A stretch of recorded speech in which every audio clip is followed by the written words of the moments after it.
stay connected to nature.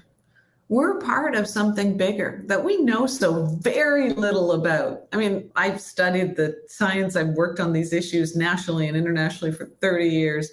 And every day I learn something about nature that I didn't know before. And sometimes when I'm feeling despair or burnt out, I just need to go and take that walk in the woods and stand beside some really big tree and imagine those roots going down and connecting to a system thousands of miles away, communicating. I mean, now scientists like Suzanne Simard or the book by Merlin Sheldrake, Entangled Web, we can now see that trees are communicating with each other underground. So I imagine myself as part of that system and being held up and supported by this huge, unknowable, amazing system that we get to be a part of on Earth. Welcome to Care More, Be Better, a podcast for people like you who care about the social impact of conscious companies and everyday heroes. Hear inspiring stories from those who put people and planet before profit and personal gain. You'll learn how you can make a difference, vote with your dollars, and get involved today. Here's your host, Corinna Bellizzi. Hello, fellow do-gooders and friends. I'm your host, Corinna Bellizzi. Every week, I invite you to care more so we can learn, grow, and create a better world together. A few weeks back, I introduced you to Nina Simons, founder of Bioneers and author of Nature, Culture, and the Sacred, which I have right here in front of me. If you missed that episode, I encourage you to go back to it. I will include links with show notes to make that easy. Knowing part of our mission here at Care More, Be Better is really to reverse global warming. She made the introduction to today's incredible guest, Tzeporah Berman. Tzeporah has been designing environmental campaigns and working on environmental policy in Canada and beyond for over 20 years. She serves as the International Program Director at Stand.Earth, the chair of the Fossil Fuel Non-Proliferation Treaty Committee, and the co-founder of the Global Gas and Oil Network. She is also an adjunct professor of York University Faculty of Environmental Studies. She is a former co-director of Greenpeace International's Global Climate and Energy Program and co-founder of Forest Ethics, now known as Stand.Earth. In 2019, Tzeporah received the Climate Breakthrough Project Award, which includes $2 million to break through global strategies on climate change. Tzeporah Berman, welcome to the show. Hi, thanks for having me. Well, I'm just so thrilled to have you here to further and deepen our conversation around these important issues. And the episode that just aired the week that we're recording, I got to connect with Maya Van Rossum about the Green Amendment that she's pushing forth. And so talking about international treaties feels like a national extension of what she's working to do on a state-by-state and even cross-country basis here in the United States. But as you mentioned in your work, there is so much more to this than a single country's imprint. So talk to me about what led you here and why we should care specifically about fossil fuel use today. Sure. You know, it's when I first started working on climate change, I'd already been working for, I guess, almost 20 years on forestry and conservation and really the protection of old growth forests. And the thing that struck me about working on climate change is it just seems so complicated. I mean, I've got 3 university degrees and I felt like I was constantly going, okay, cap and trade or carbon tax and carbon credits or offsets or like, what am I supposed to be for? You know, it's a shifting. How we use energy, how we transport ourselves, how we get around the world. All of this is massively complicated. Mm-hmm. But as I started digging into it, I started realizing that what's not complicated is that 86% of the pollution that's trapped in our atmosphere, that's literally creating this sweltering blanket that's changing the earth, causing floods and storms and the fires and the extreme heat waves. 86% of it comes from 3 things: oil, gas, and coal. And I started kind of following that thread and thinking to myself, well, so fossil fuels, I use them every day. We all use them every day. Can we not? Do we have enough? How much is enough? How much should we be using and producing? And then I realized that all of our policy and our international agreements are focused on who gets to pollute and how much. I mean, literally, that's what the United Nations climate change negotiations are about. They're negotiating the space that's left in the atmosphere. How much pollution can we allow to go up there and get trapped? Because there's basic physics. Now we know if you have more carbon trapped in the atmosphere, that increases the impacts of climate change on the Earth. And yet no one's negotiating who gets to produce what and how much. So a lot of my research started focusing on, well, who decides? Who decides when we have enough? And do we have the replacements for all of these fossil fuels? To fast track 15 years of work, what I found out is we do. Renewable energy is now cheaper and can scale to replace almost all uses of fossil fuels. I mean, there's some things we all know we can't replace yet. We don't have the technology for air travel without fossil fuels at a large scale. But actually, airplane travel is only 2% of global emissions, aviation. So for the majority of ways that we use fossil fuels, we can now replace them with either conservation and energy efficiency or renewables and electrification. And it's starting to happen around the world. But meanwhile, the oil, gas, and coal companies are on track to produce 110% more fossil fuels than we can ever need. And if we do use them, they'll burn us. So we already have, it's that stats from the United Nations Production Gap Report. And what we know is that we already have enough fossil fuels above ground or under construction, that if we use it, it will take us past 2 degrees, which is kind of a benchmark in climate change, in the climate change world. If we go past 2 degrees, then parts of the planet will be uninhabitable. Millions of people will lose their homes. Thousands of people will die. And so we already have enough. So why are we spending the majority of the world's financial and intellectual and political capital to dig up more of the stuff that we know is hurting us? So that's where my work focuses on, is how do we get countries to agree to stop expanding the problem? Yep. Well, we see we're transitioning off of fossil fuels, but to your point, 110% does not sound like progress. And yet I also just saw today that the ban on fracking in the UK has now been overturned. And so I get approached by fossil fuel executives all the time to come on this show because they want to talk about how fossil fuels need to be part of a transition plan in the energy space, and they want to be at the table. My feeling has been they've been at the table all along. We need to push forward different conversations and different ideas, right? And it's the problem. I mean, you look at Chase Bank, what is their number one investment? It's essentially oil technologies. And Royal Bank of Canada and many other banks. There's some great campaigns, financial campaigns now around the world, really exposing what these banks are doing. There's a really good report that comes out from Rainforest Action Network that ranks all the banks and their fossil fuel spending. And Stand.Earth and other colleagues are running campaigns now that the public can get involved in, targeting specific banks for projects that they're pushing forward that are having devastating consequences, like the Coastal GasLink pipeline in northern Canada that's being rammed through Indigenous Wet'suwet'en territory. There's not only climate change implications of some of these major fossil fuel projects, but of course there's impacts on local communities, health impacts, and Indigenous rights and human rights impacts. And so when we start to actually transition, that means that we're not building more. So I agree, fossil fuels are part of the transition because a transition means we're going to use less fossil fuels, we're going to use more renewables. But that still means that fossil fuels are still a part of it. But when you see the fossil fuel companies arguing about being a part of transition, they're arguing to being able to produce more, to do new exploration and expand how much we're producing. Well, it's not a transition if you're continuing to grow the problem.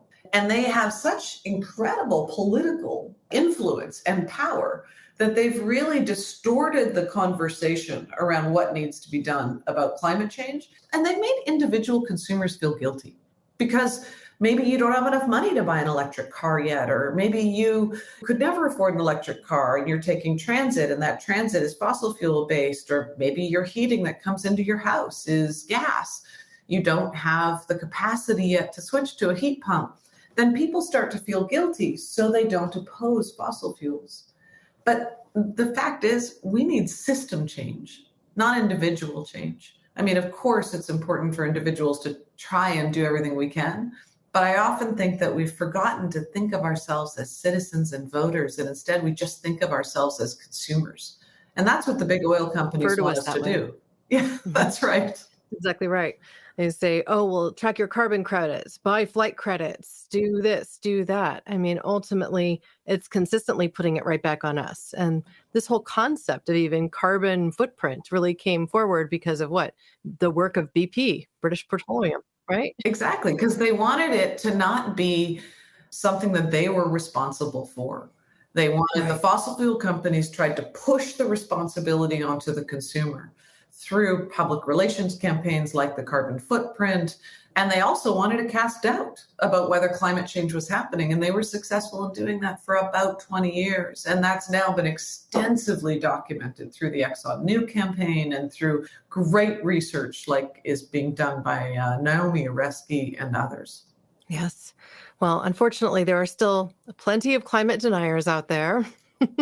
And I see them in my feeds on social channels too. So we're not 100% of the way there yet. No. But as I look at the whole picture, one of the things that I think about is the fact that we have this individual responsibility in a way where we're trying to be part of the solution. People want to know what they can personally do to help advance these ideas forward beyond just simple talk. So there's this moment where we kind of come up against these big problems where we say, oh, these gas and oil companies are just too big. I mean, what can I do to help this kind of a treaty pass? I'm just one person. And so I would love for you to talk about that because I think it's a dilemma that people that are concerned face every single day. Yeah, absolutely. And even though I've worked on these issues for 30 years and run campaigns, as a mom, I still think about it too, all the time, every day. Am I doing enough? Is it possible to make a difference? In some ways, there's two issues I think embedded in your question is what should citizens do to make a difference? But also, how do we maintain hope? Because hope is Exactly. essential in the face of something this big. That's hard. And I often think about it and about hope as not something we just have, but instead something we do. I think hope is something that we create through our actions, through engaging in organizing, whether it's with our neighbors or with a group that we're in. Being a part of making a change can give you hope. Being a participant instead of just an observer in what's happening in the world. So Barbara Kingsolver in an interview I heard years ago said, every morning I put on my hope like a sweater and think about what I'm going to do today. And I think about that in the morning. I'm like, okay, come on. What are we going to do today, Hope? Because if not, you can get crushed by it. But also in terms of what we can do as people. So the fossil fuel treaty, part of the idea of the initiative is learning from history. We don't have nuclear weapons proliferating the way they used to because of individual citizens all over the world who called for a nuclear non-proliferation agreement, chemical weapons bans, landmine bans. The more I studied all of these different treaties, the more I realized that citizen action and civil society action all added up to pushes to force our governments to look at these issues. It's sometimes I think of that organizing as the grunt work of social change, because if you're knocking on doors or you're signing a petition or you're trying to be greater than the sum of our parts, it sometimes feels like you're just a drop in the bucket. But those drops are they ripple out and they grow, and that is what makes change. So with the fossil fuel treaty, we've designed the campaign to be open source. Anyone can join the campaign, so endorse it as an individual on the website. But then anyone can say, you know what, I want to get my city to pass a motion to endorse the fossil fuel treaty. And that's starting to happen all over the world. 60 cities, Amsterdam, London, Vancouver, LA, most recently Lima, Peru, have passed motions at city councils endorsing the fossil fuel non-proliferation treaty and calling on their national governments to start negotiating a treaty to stop the expansion of fossil fuels. All of those 60 cities have happened in the last 24 months just because individuals decided to start working on it. So off our website, we created a resource package. Anyone, you don't have to be with an NGO. You can download, here's a draft motion for your city council. Here's a step-by-step guide on how to do it.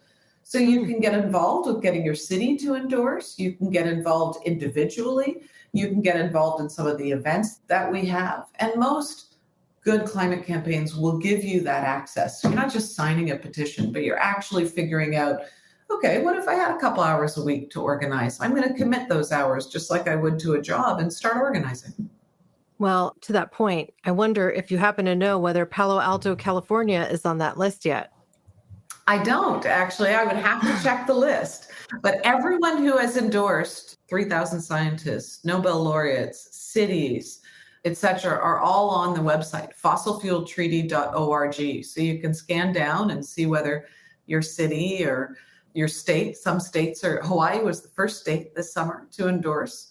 So we're trying to get different groupings of people. Right now we have a faith letter that's going around the world. The Vatican just endorsed the fossil fuel treaty, and getting different groupings of people to endorse, actors and celebrities, faith leaders, scientists, and also cities. And you can help by organizing in any of those areas. I want you to repeat that website once more for us. Did you say fossilfueltreaty.org? Yeah, it's fossilfueltreaty.org. And there's an action hub. When you go to the Take Action, it'll take you to all the resources, and then you can figure out how you can engage with it.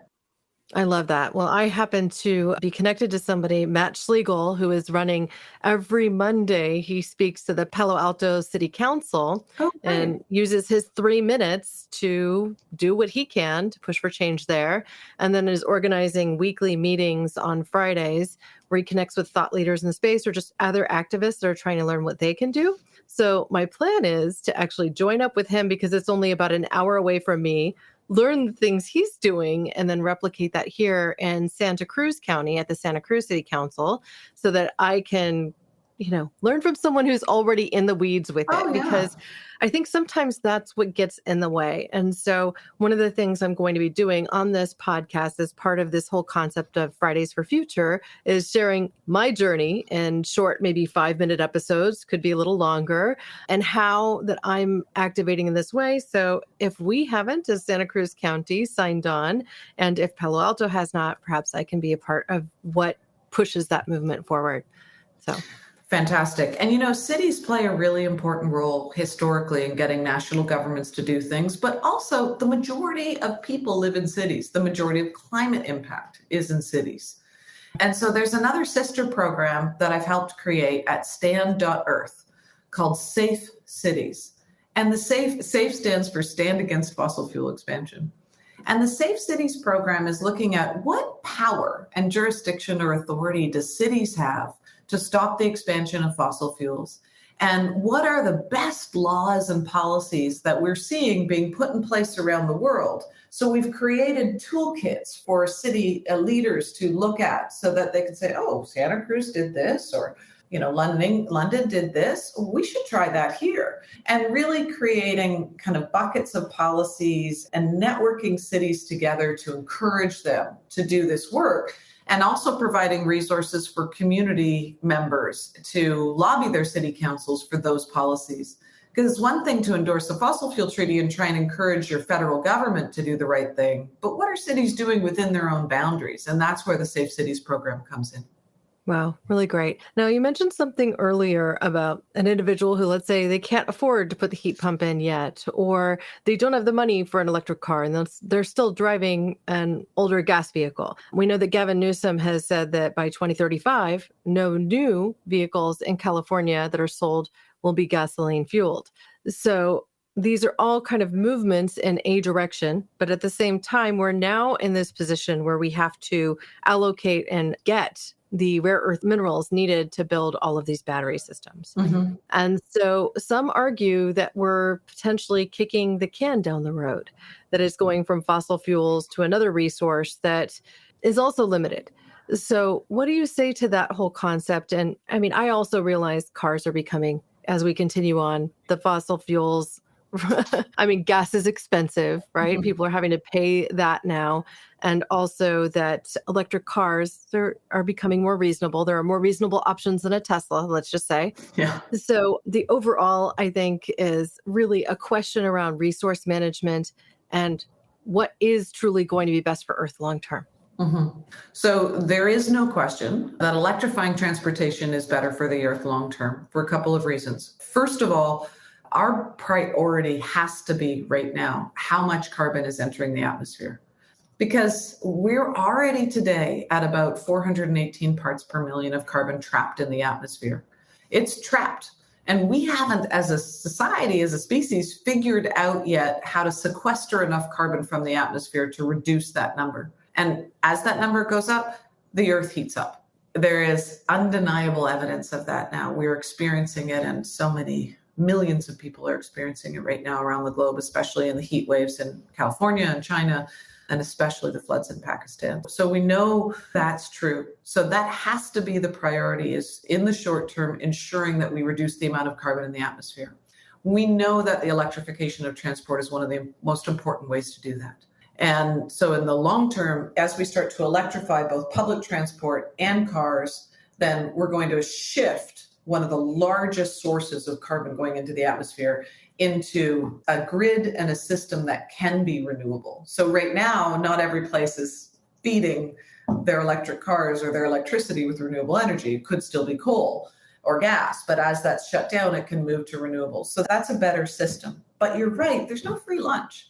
Like, everything we build is going to have an impact.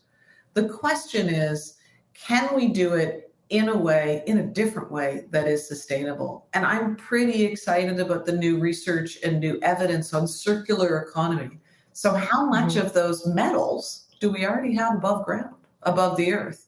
And can we mine garbage dumps and existing systems in order to then bring those resources back into the system for various minerals and metals that we're going to need to produce electric cars?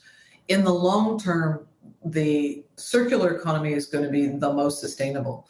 In the shorter term, there is no question that the mining for materials for all types of cars, including electric cars, has significant impact, and we have to make sure that that's done in a way that is just and that is equitable and has the least environmental footprint that we can have.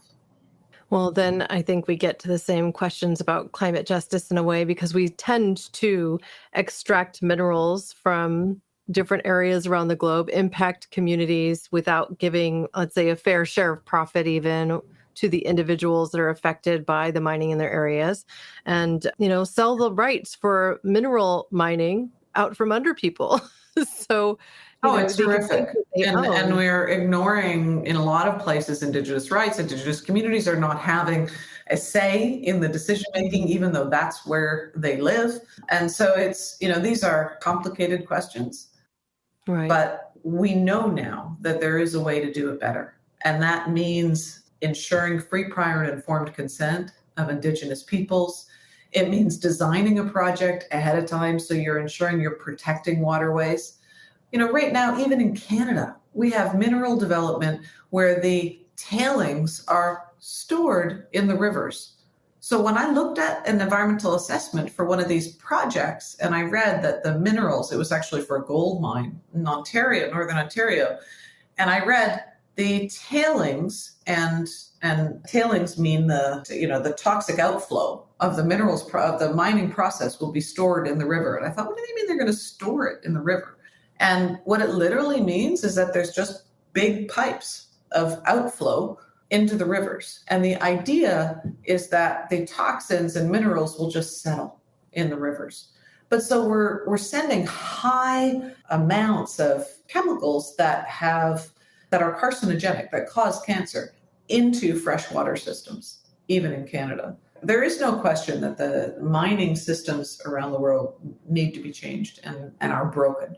Well, and I realize at the same time I'm asking these questions about mining for rare earth minerals, it seems like we just seem to give fracking a pass. Like, what has happened in this world where the UK suddenly overturns something that was positive? Like, we don't need to be fracking. If we can just limit the amount of oil we're consuming today and plan for a better tomorrow, then ultimately we can make progress. Instead, we keep walking it back to line the pockets of people who are all too wealthy already. We look at something like Chevron or Exxon, they're recording record profits. Yeah. Yes, the price of gas has gone up considerably, but to fund them because they never take the hit. They just always pass that on to the consumer. And so at the end of the day, we're all paying more for a resource that's robbing energy from our past and damaging the potential future. So, I mean, I know I'm preaching to the choir with my listeners here. No, very well said. I think those are really important points. And they're not only making record profits right now, but they say they're part of the transition. But if you look at the top 20 oil and gas companies and their CapEx, they're spending less than 2% of their money on renewable energy and development. So, it's a greenwash to say these are companies that are trying to support the renewable energy development and the transition. In fact, the top 20 oil and gas companies now have about $930 billion invested in new expanded fossil fuel projects between now and 2030. And that's why we need government regulation and we need government cooperation on new international agreements.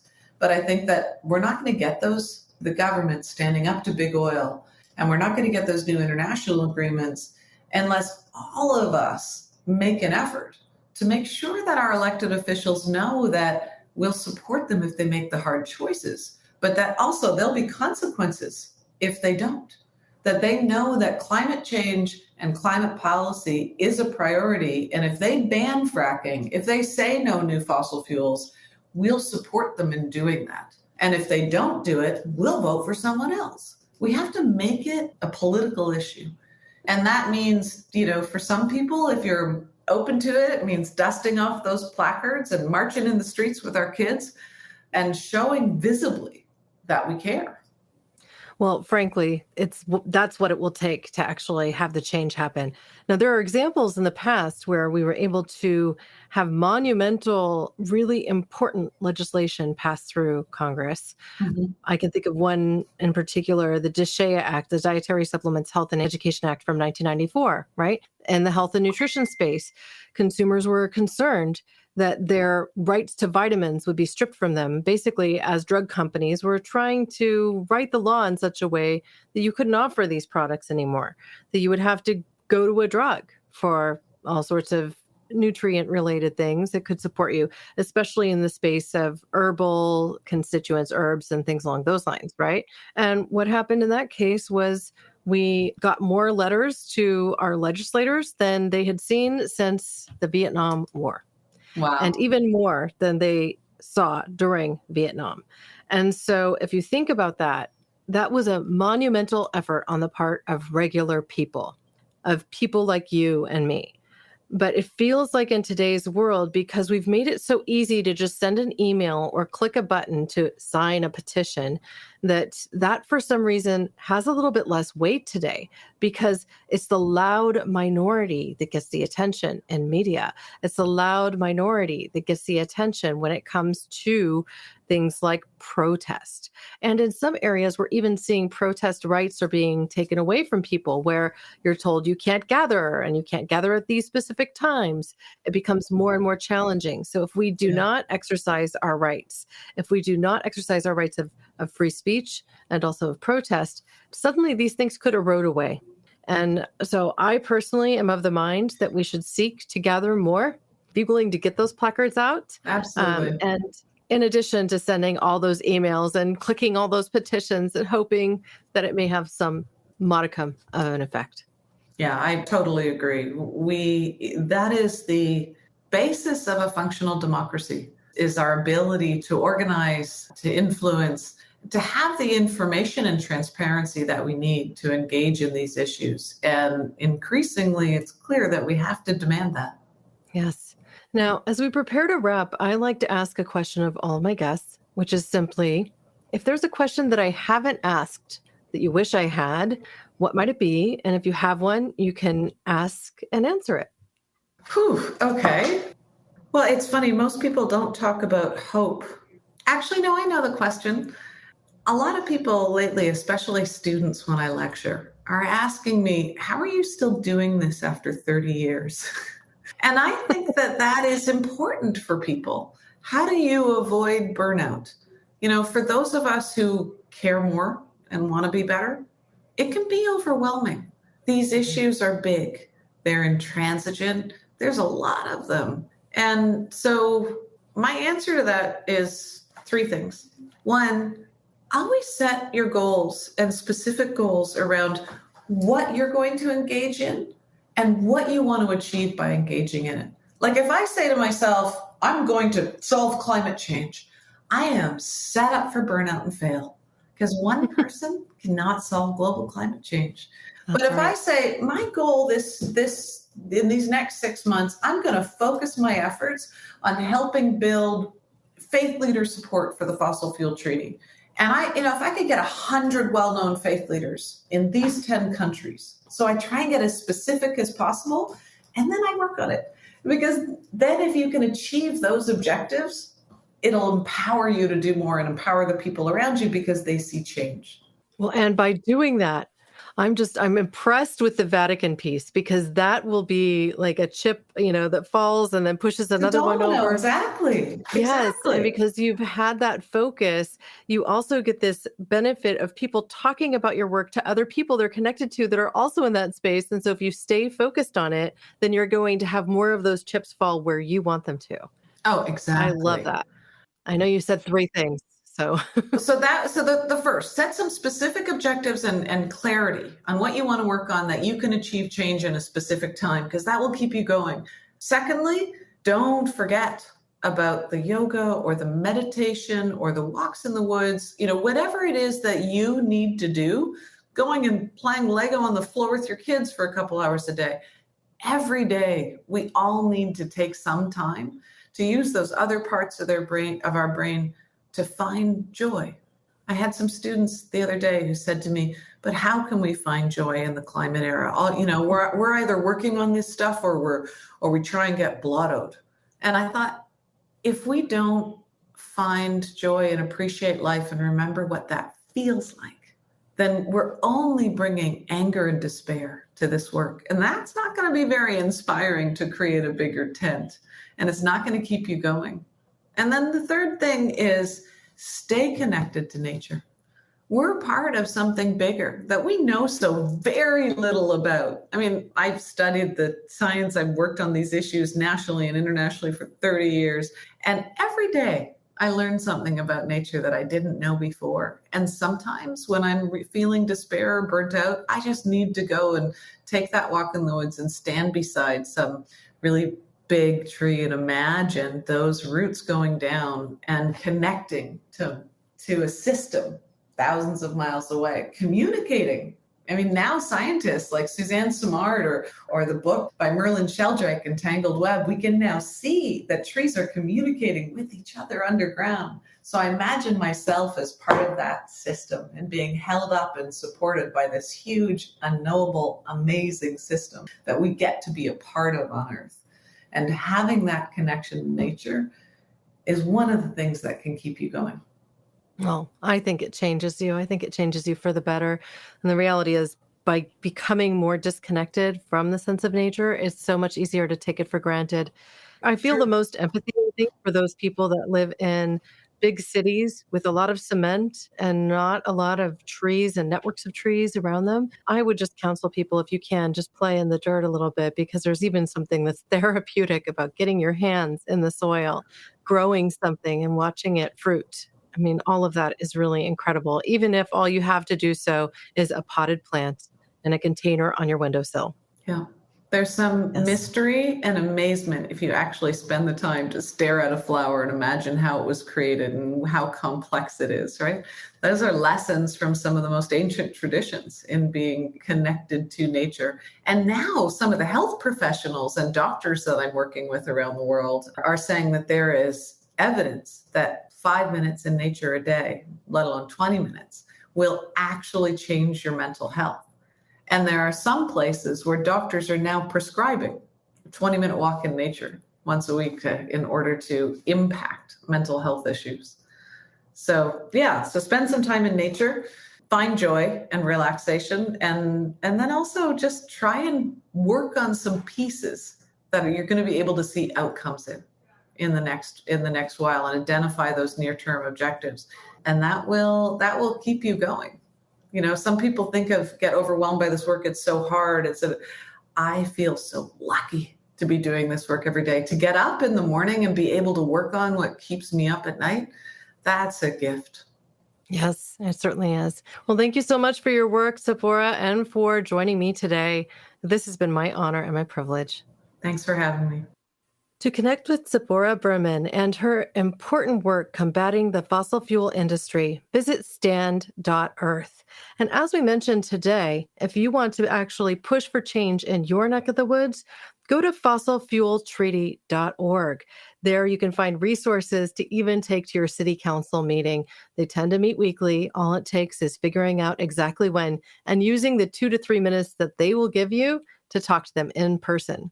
It is critical that we keep this conversation going with small actions, like sharing this podcast with your community or notes to your congressperson.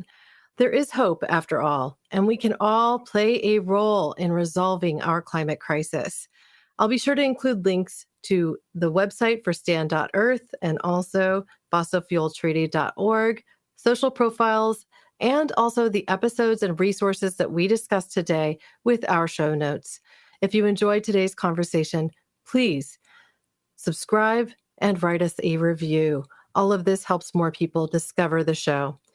To be the first to learn about new episodes and updates about my own personal efforts as it relates to activism, you can subscribe to our newsletter. Just visit caremorebebetter.com. You can explore our blogs, past episodes, and even complete transcripts, as well as the video version of this particular show. I'm also going to include Tzeporah Berman's TED Talk as a plugin there on the site, so you can watch it right there. You can leave me a voicemail or an email note directly on caremorebebetter.com as well. I work to make this a resource for you, so I do want to hear from you. Thank you, now and always, for being a part of this pod and this community, because together we really can do so much more.